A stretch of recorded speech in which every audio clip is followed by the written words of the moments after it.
Bugun G'azoda oddiy bir holatni ko'ryapmiz. Odamlar idish ko'tarib kelmoqda. Kimdir plastik idish bilan, kimdir chelak bilan, kimdir esa farzandi bilan. Bu yerda suv krandan oqmaydi. Toza ichimlik suvi bugun G'azoda kutib olinadigan ne'matga aylangan. Ba'zi oilalar suv olish uchun uzoq masofalarni bosib o'tadi.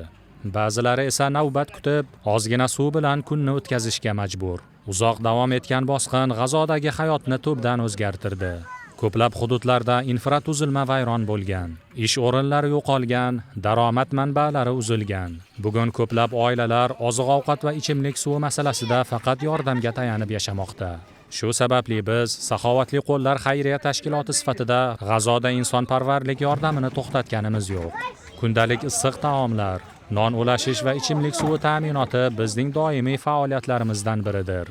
Har bir suv loyihamizda 5 ta suv mashinasi orqali 20 kub metr toza ichimlik suvi turli hududlardagi muhtoj oilalarga yetkaziladi.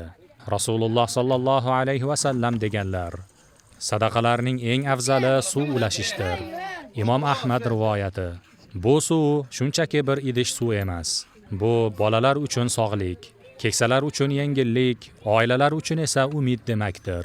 Bugun ko'rayotgan ushbu manzaralar siz aziz ehson egalarining saxovati va duolari natijasidir. Sizning yordamingiz bilan G'azo aholisi bir kun bo'lsa-da chanqog'ini qondirib, yengil nafas olmoqda. Alloh taolo G'azo ahlining mashaqqatlarini yengillashtirsin. Qilgan ehsonlaringizni o'z dargohida qabul qilsin va bizlarni doimo yaxshilikka sababchi bandalaridan qilsin. Birgalikda ezgulik yo'lida davom etamiz.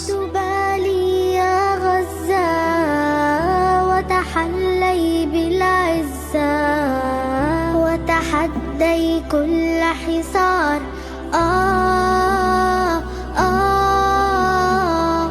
لا تبالي يا غزة وتحلي بالعزة وتحدي كل حصار